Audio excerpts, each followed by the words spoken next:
Long ball is going to go for a touchdown. The game's over. Webster Slaughter. Metcalf will go for the score. Unbelievable. 45-40. Run, William, run. He's got blockers in front. 5. Touchdown. Joshua Cribbs turns disaster into a score. Sight wants it all on this one for Logan, and he is there. Jim Brown to the 30. Jim Brown is going to go in for another touchdown. The Cleveland Browns select Baker Mayfield. Wow. It is Baker Mayfield. I woke up feeling dangerous. Hello, Cleveland. Welcome to the 1085 Gridiron Podcast. I am your host, Anthony Jokey. As always, I got my co-host Jack McCurry with us tonight. I would ask how you're feeling, but after what we just watched, I can take a pretty good guess at how you're doing tonight. Yeah, about a half hour I turned 27 as of this recording, and I am not going to let this game ruin my birthday. The Browns have lost a lot around my birthday, so definitely not going to let this one ruin it. Well, I guess that's one positive for me with mine being in March. I never have to worry about the Browns losing on my birthday, but I guess that's the only positive that will be mentioned on this podcast is happy birthday. And unfortunately, we have to celebrate your birthday by talking about a 31-3 loss for the Cleveland Browns to the San Francisco 49ers on Monday Night Football. We are going to do our best to recap this game and talk about a performance that was really, really underwhelming from the Browns coming into the game tonight. The San Francisco 49ers had 2 weeks to prepare, and it sure looked like that they figured everything out early on. Breida exploded for an 83-yard touchdown on their first play from scrimmage, and Jack, from there on out, it was all downhill. Yeah, I mean, they set the tone early, and, the Browns, they came out, they won the toss, and they decided to go with the ball first, which, I think that's a rookie coaching mistake, and, I'm sure Kitchens will learn from that, and, it looked promising at first. They threw out a trick play, Beckham completed a 20-yard pass, and it just quickly went downhill from there. As soon as the Niners got the ball, Shanahan's known for that zone blocking, and Kyle Juszczyk, who we'll talk about quite often in this, he was the X factor on that Niners offense. They lined him up as a second tight end, and he was able to open up lanes for the Niners running game, and Breida and Coleman and Mozart, they attacked it, and the Niners just took the ball and ran it down the Browns' throat, and right from the onset of the game, and it just spelled a disaster, and the Browns weren't able to recover from it, unfortunately. Well, what happened on that touchdown play? That first one, the 83-yard from Breida. Why did that happen? Like I said, Juszczyk was lined up as a second tight end. They had one wide receiver lined out left, and the receiver and Juszczyk were able to open up a hole, and Breida, turned the Jets on and was gone. He actually, his speed recorded was faster than Chubb's 88-yard touchdown last week. Chubb's was at 21.9. They said on the broadcast that Breida was clocked at 22.3 miles per hour. So, as soon as the hole opened up, Breida turned on the Jets, and, the Browns defense wasn't able to catch him. They weren't able to catch up to the 49ers run game all night. They finished with 275 yards on the ground. I know Juszczyk was a big part of this, but why were the 49ers so successful in running the ball all day long? Much like the Browns were last week, they ran a lot of 12 personnel with double tight end sets, and Juszczyk was essentially the second tight end. And we talked about how Joe Staley wasn't in at left tackle, and they had a 6th-round pick there in a school, but they were able to match up and clear up that glare on the left side with the double tight end sets and the 12 personnel, and it just seems that they were more physical, and they showed it. They have a solid offensive line, and they were able to prepare for that these last 2 weeks, like you said, losing Staley, and they had to insert a rookie. but they have talent all along that offensive front and in the backfield, and they were able to come in, punch the Browns right in the face, and the Browns weren't able to counter that. They tried, and there was moments where the Browns would get into a flow and offensively, and they just couldn't. They couldn't capitalize on it. They kept shooting themselves in the foot, and that was unfortunate. And the 49ers just kept punching, and the Browns weren't able to deliver a counter. Yeah, shooting themselves in the foot is kind of where we'll head next. They Baker had an interception on the first drive. Later they had a strip sack for a fumble that the 49ers were able to recover, and then close to halftime, the Browns were driving. Baker hit Antonio Callaway right in the hands for a ball that should have been caught for a touchdown, but instead the ball popped up in the air and it was picked off by the 49ers defense. At that point, that would have made the game 14-10 pending the extra point, but the 49ers were able to take their next drive and go all the way down and score another touchdown to make it 21-3. If the Browns score there, you're probably looking at a dogfight the rest of the game. But that game was over the second that ball was picked off by the 49ers. Yeah, let's go back to the first interception. It was, Breida threw the touchdown, so the Browns get the ball back, or ran for the touchdown, so the Browns get the ball back. And, Baker got pressured, rolled to the right, as we've seen time and time early on this season. And he tries to throw it to Callaway. He underthrew it, and Richard Sherman was right there.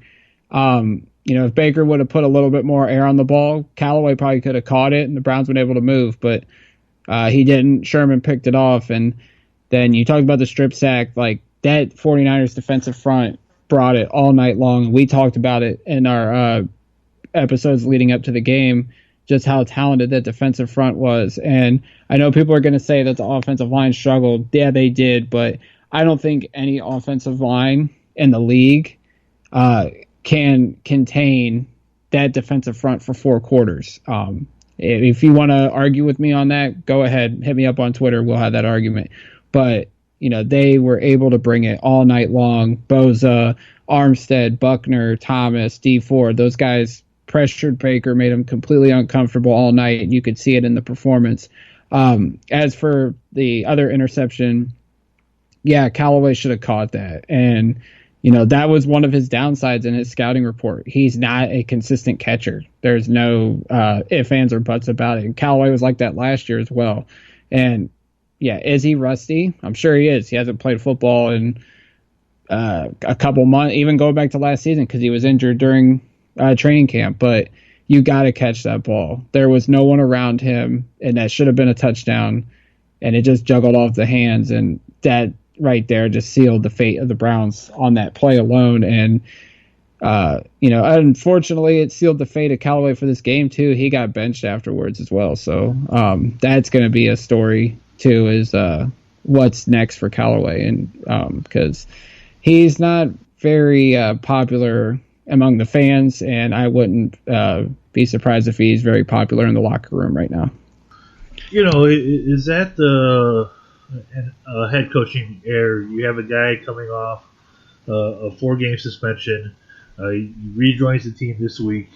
Is he really in game shape to be utilized in the role that he was tonight? You mentioned the first interception from Baker Mayfield where he underthrew him. That's not on Callaway, but clearly this second one was, and dropping the football. Is this on the coaching staff for maybe jumping the gun a little bit early on him and getting him out there when maybe Damian Ratley or like Juwan? What's Juwan's last name? Because I am blanking so hard right Taylor. now. Juwan Taylor. Could be better options with guys that have played in this offense for the last 4 weeks. Yeah, I mean, you can say that. Callaway practiced all last week with the team. I'm pretty sure he was a full participant. I never see anything about him being limited. I would have gave the majority of the reps to Ratley just because he's got more timing down with this offense so far through 4 games. I would have eased Callaway back in. But, I mean, was it a mistake on Kitchens? Yeah, he's a rookie head coach, but and I don't know how long you can make that excuse for him anymore with all this talent. But, yeah, maybe they did jump the gun on Callaway, but he only had 2 targets, and he didn't play the rest of the second half. He was throwing a temper tantrum on the sideline. Cameras caught it, and I think somebody must have caught it because he didn't play hardly at all the rest of the game. So it's going to be interesting to see what they do with Callaway. Obviously, he's on thin ice as it is because of his off-the-field issues. If he's going to be throwing temper tantrums, his time in Cleveland will not be very long. That's for sure. We know the Browns' offensive line has not been the greatest this season in terms of pass protection. But, when you have DeForest Buckner and Joey Bosa, or Nick Bosa on the other side, who had 2 sacks, 5 quarterback hits, and a forced fumble, and DeForest Buckner had a sack and a forced fumble as well. Obviously those are 2 guys that are definitely a handful. You mentioned those guys being able to line up against any O-line and getting to the quarterback. Is there anything the Browns should have done differently in terms of trying to give Baker a little extra time, whether it be utilizing the screen game or utilizing tight ends to block these guys? I know one of Bosa's first sack in this game came on a play where he was lined up across from Demetrius Harris, and Harris attempted, I'll use that term loosely, attempted to block him, but that did not go very well and ended up for a sack for Bosa. Should they have done anything different schematically in trying to protect Baker and utilizing different ways to get the ball out quicker against a defensive front that is really talented? Yeah, see, I didn't think they did that properly. I don't think that they got the ball out quicker. Personnel-wise, they were running 12 personnel early in the game. They had Brown and Harris out there. But I just think with as talented as that defensive front was, like I said just a few moments ago, I don't think that regardless of the personnel you throw out there, that you can stop the array of talent that's on that defensive front.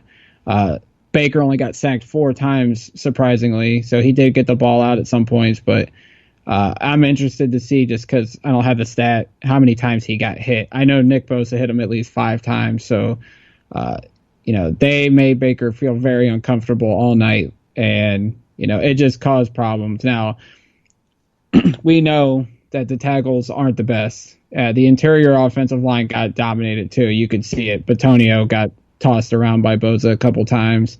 Maybe they could have gotten the ball out quicker. Maybe they could have utilized the screen game. They did utilize it a couple times, and Chubb was able to gain some yardage. But like I said, the 49ers defense is just too talented, and I think the Browns finally met their match on that side of the ball. I'm going to let you go off on a little tangent here because obviously anytime the tackles are not performing well, as soon as Greg Robinson gives up a sack or Hubbard gives up one, you immediately see somebody say trade for Trent Williams. You want to go ahead and put that one to bed? Yeah, that just needs to stop. Like, there was a thing today, Bill Barnwell wrote a piece, about 10 possible NFL trades, and he said the Browns trading a 2020 first-round pick for Trent Williams. Trent Williams is talented, there's no doubt about it, but he's getting old. He's not worth a first-round pick. He hasn't played football in a year, and who knows what kind of game shape he's in. And the Washington Redskins, who are the worst run organization in pro sports, and they made that apparent again today by firing a coach 5 games into the season when he's not the main issue there. They said they're not trading Trent Williams. So put Trent Williams to bed. It's not going to happen. I know everybody says that he's going to come in and just make this line better. He's not. I think the Browns have to make do with what they have. Maybe they need to reshuffle something, put McCray in at right tackle, put Wyatt Teller in at right tackle. Greg Robinson's going to be the left tackle until he gets hurt, unless he gets hurt, and when he gets hurt. We don't want him to get hurt. But we're going to have to make do with what we got and start studying draft prospects. Like, Anthony, we might have to get Stephen Thomas on here and just do a whole episode on left tackles, because if the Browns don't draft one in April, I would be stunned. Yeah, there are a lot of options in terms of tackles in the draft, and we'll definitely dive into those. And we'll be having a lot of content coming your way in regards to draft picks, so don't you worry about that. But let's talk a little bit more about this defense. You know, they obviously struggled giving up 275 yards on the ground. Jimmy Garoppolo didn't really do much to beat them, but he hit key passes when he needed to. This is the second game in a row, and I'm going to ask this question to you, and you can do your best to answer this one. Where was Myles Garrett tonight, besides the one sack that he had? Much like the Tennessee game, I think the 49ers personnel did a great job of containing Myles Garrett. Now, one time he got through and blew past Mike McGlinchey for a sack. He's got 7 now, and he's actually tied for 7th on the all-time sack list for Browns history. So, but they did a good job of containing him. And, they only gave up 2 sacks. The other one went to Chad Thomas, so congrats to Chad. He finally made an impact play. Only took him 17 games to do so. But hey, he had the fumble recovery last week. Yeah, he was also 8 yards downfield. There's a reasoning behind that. But, I just think the 49ers did a great job of containing Myles Garrett. They knew the matchup that was going to be there against School, and they planned for it. They had 2 weeks to plan for it, and they did a great job. So kudos to Kyle Shanahan and the offensive staff. Yeah, it's frustrating to, see players taken out by a scheme, but Kyle Shanahan is a really good play caller, and I'm sure he was itching to get back at this Browns franchise, and because all that stuff with when he was here as the offensive coordinator is well documented. We're not going to get into any of that, but anytime you can boat race a team 31-3, they are definitely for real. They are 4-0 right now. They play the Rams next week, and that should be a really intriguing matchup. All right, as we try to look ahead for the Browns, next Sunday they have the Seattle Seahawks coming to town. The Browns are 0-2 at home. The Seahawks are playing really good football right now. Russell Wilson is definitely in the conversation in terms of being the MVP of the NFL right now. They have the bye week after that. Then they have the Patriots. And the question I want to ask you is, we ran the poll last week about, what record do you see the Browns going into the bye week having? And, the options were 4-2, 3-3, and 2-4. But what I want to ask you is, after losing tonight and having the Seahawks and Patriots in the next few games, this team, at least to me, is staring 2-5 right in the face. See, I don't think so. And, when you talk about Seattle, they are playing really good. Like you said, Russell Wilson's playing at an MVP level. He's right there with Mahomes and Christian McCaffrey in that conversation. But when I look with an early look at the Seahawks defense, they can contain Nick Chubb, but their passing defense hasn't been that great. They ranked 26th in yardage. They've only given up 7 touchdowns in 5 games, which is good, but they're formidable. They've given up almost 400 yards passing in 2 out of their 5 matchups, and that was to Andy Dalton week 1 and then Jared Goff in week 5, who many will say are in about midway through the quarterback rankings. So if Baker's going to have a bounce back game, it's going to be at home. It can happen against that Seahawks secondary, and then obviously, we hit the bye week. We'll have 2 weeks to prepare for Tom Brady, and that's going to be the biggest test: is where do we rank in the AFC with the Patriots of the world? Because we obviously don't get to play the Chiefs, so we get 2 weeks to prepare for that. We're going to see A, what kind of team we really are, and B, what kind of coach Freddie Kitchens really is. Because with 2 weeks to prepare for the Patriots, it's going to be a big game for Freddie Kitchens. And, I think there's a lot of questions going around. I think now, is he the right coach? And I hate to do that 5 games into a season, but it's a fair discussion to have. Is he in over his head with all this talent there? And we only have a 2-3 record. I know we've played some tough teams, and tonight was for sure against San Fran, but there's questions that need to be asked, and that's obviously one of them. There have been a lot of comments about the schedule getting easier after the Patriots. Well, when you're a bad team, you can't start chalking up wins for your team when you're playing bad. It doesn't matter if the schedule is late. You have to take everything week by week. I know they have the Broncos. Obviously, the Bills are a lot tougher than we thought going into the season. Then you have the Dolphins and the Cardinals in there, the Steelers and the Bengals eventually. You just can't chalk up those games as easy W's, especially when your team is struggling. So the Browns, this week is going to be very telling for the Browns. After getting embarrassed for the second time this year, they got blown out in the home opener against Tennessee. Now they've gotten blown out on the road to the San Francisco 49ers. After getting blown out twice, you're really going to find out who this team really is next weekend against Seattle. If that team, if the Browns come in flat next Sunday, there are going to be real discussions about what you just talked about with the head coach. And I think that's going to go on this week, deservedly so, with some of the questionable things that we saw tonight, like Odell Beckham returning a punt late in the fourth quarter, being down by 4 touchdowns. Some of the other decisions that were made in tonight's game. So the questions are definitely going to start this week. And if they lose next week to Seattle, the noise is going to get even louder, especially going into the bye week before New England.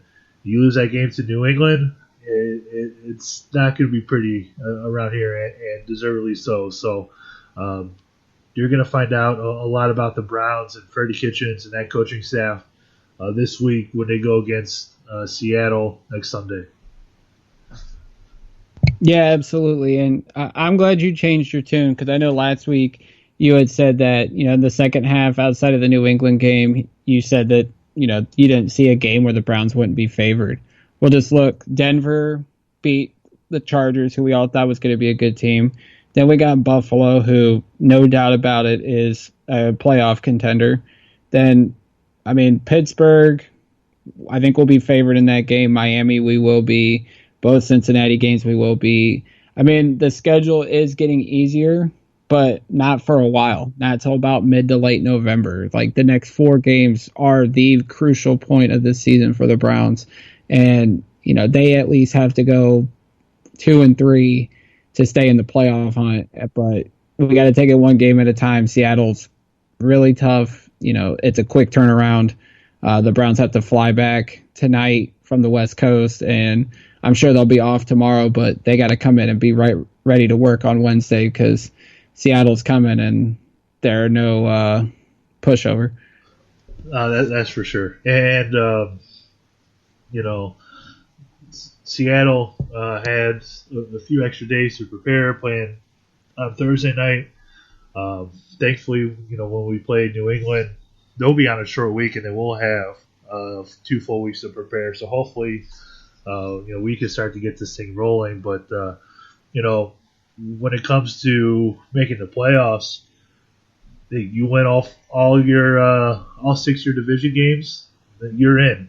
And they got the toughest one out of the way first with beating Baltimore on the road. So there's still a good chance that they win the division based on who they have to play and where they have to play, with having Baltimore at home and then having the 4 between Baltimore or between Cincinnati and Pittsburgh. So there's still a good chance that they win this division, but right now it's looking like that could be they could be an 8-8 team getting into the playoffs. Much farther from the 10-6, 11-5, 12-4 team that many that were predicting the Browns to go this season. All right, Jack. Before we get on out of here, is there anything else that we need to discuss? Do you want to touch on the Redskins firing Gruden? We'll wait till our next episode to do that. Okay, sounds good. Give it a little bit more thought and break that down a little bit more. All right. I wish you happy birthday. I will not sing for you because you do not want to hear me sing. Take that as your birthday gift, me not singing from me. So, well, thanks, man. I appreciate that. Happy birthday, man. As we get on out of here, you can follow Jack. Wish him a happy birthday over on his Twitter account at JamieCurryCLE. You can follow me on Twitter at Anthony Jokey, JOKI. Follow the podcast on Twitter and on Facebook at 1085Gridiron. Be sure to subscribe, rate, and review it. We'd absolutely appreciate it. Even after a tough loss, I will still leave you with Go Browns.